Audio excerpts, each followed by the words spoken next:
ओम श्री गुरुभ्यो नमः। Self knowledge talks by Prabhu ji.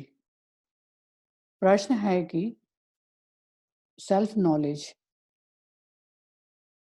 What is realization, या मैं कौन हूँ, स्वयं को जानना क्या है। प्रश्न है कि मैं ये बार बार मैं का प्रयोग या आई का प्रयोग हम बार बार करते हैं कि मैं ऐसा करता हूँ, मैं वैसा करता हूँ, मैं ये हूँ, मैं वो हूँ, मैं सुंदर हूँ, मैं जवान हूँ, मैं बूढ़ा हूँ। इस तरीके से बहुत सारी हम अपने बारे में बात करते हैं। उसी तरह हम कहते हैं कि मैं खुशी हूँ, मुझे बहुत दुःख है, या मैं बहुत क्रोधित हूँ, गुस्से में हूँ, या मुझे बड़ी दया आ रही है। मतलब इस तरीके से जो हम बात करते हैं वो हमारे मन के संबंध में बातें होती हैं। उसी तरह से हम बात करते हैं बुद्धि के बारे में। मैं विचार करता हूँ, मैं चिंतन करता हूँ, मैं अनुभव करता हूँ। ये मैं शब्द हम बार-बार उपयोग करते हैं। अंग्रेजी में आई एम शब्द बहुत कॉमन है, जिसको हम बार-बार यूज़ करते हैं। अब ये मैं शरीर से संबंधित, मन से संबंधित या बुद्धि से संबंधित होता है। जैसे गिरगिट को देखा होगा आपने। गिरगिट जब पृथ्वी पे होती है तो उसका कलर वैसा ही होता है, चट्टान पे होती है तो उसका कलर वैसा ही होता है, पेड़ के ऊपर होती है, घास के ऊपर होती है, जहाँ होती है वैसा परिस्थितियों के अनुसार अपना रंग रूप बदल लेती है। उसको पहचानना आसान नहीं है। उसी तरह इस मैं को जो हम शरीर के संबंध में शरीर का रेफरेंस देते हैं, मैं बूढ़ा हूँ, मैं जवान हूँ, मैं किसी का पिता हूँ, पुत्र हूँ। बहुत सारी पहचान हम अपने शरीर से संबंध में बताते हैं। उसी तरह से हम मन के बारे में भी बात करते हैं। मैं बहुत क्रोधित हूँ, मैं बहुत खुश हूँ। इसी तरह बुद्धि के बारे में मैं विचार करता हूँ, मैं चिंतन, बहुत सारी पहचान हम अपनी बताते हैं।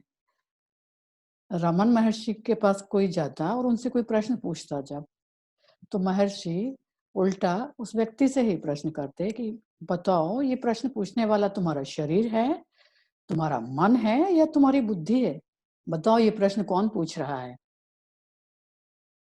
मतलब तुम्हारी अनगिनत पहचान है, जो शरीर से भी है, मन से भी है और बुद्धि से भी है। शरीर से तुम्हारे कई बार तो कार्य के संबंध में अपने जॉब से रिलेटेड अपनी सब पहचान बताते हैं। मैं ऑफिसर हूँ, मैं डॉक्टर हूँ, मैं इंजीनियर हूँ। और कई बार बोलते हो मैं इतना बुद्धिमान हूँ, ये विचार करता हूँ, वो विचार करता हूँ, मेरा ये क्वालिफ़िकेशन है। तो इस हमारी अनगिनत पहचान है। इस यूनिवर्स में, इस सृष्टि में बहुत सारे लिविंग थिंग्स हैं और नॉन लिविंग थिंग्स हैं। पर्वत हैं, पहाड़, नदियाँ हैं, बहुत सारे पेड़ हैं, पौधे हैं, जानवर हैं, कीड़े-मकोड़े, बहुत सारी चीज़ें हैं सृष्टि में, अनगिनत चीज़ें हैं। सबकी कोई ना कोई एक ही पहचान है। लेकिन मनुष्य मनुष्य की तो अनगिनत पहचान है। वो किसी का पिता है, किसी का पुत्र है, कोई डॉक्टर है, कोई इंजीनियर है। मतलब बहुत सारे उसकी खुद की पहचान है। अब उसकी असली पहचान क्या है, ये उसे नहीं पता है। कौन-सी तुम्हारी अपनी पहचान है? तुम्हारी अपनी पहचान है अवेयरनेस, सजगता, वही तुम्हारी असली पहचान है। शरीर से, मन से, बुद्धि से तो तुम्हारी पहचान हर पल, हर क्षण बदलती है। तुम नहीं जानते कि तुम कौन हो। बार-बार अपनी पहचान शरीर से बताते हो, मन से बताते हो, बुद्धि से बताते हो। रमन महर्षि कहते हैं, स्वयं को जानो, तुम्हारा असली स्वरूप क्या है? तुम खुद के बारे में जानो। यही सेल्फ रियलाइजेशन है या स्वयं को जानना है।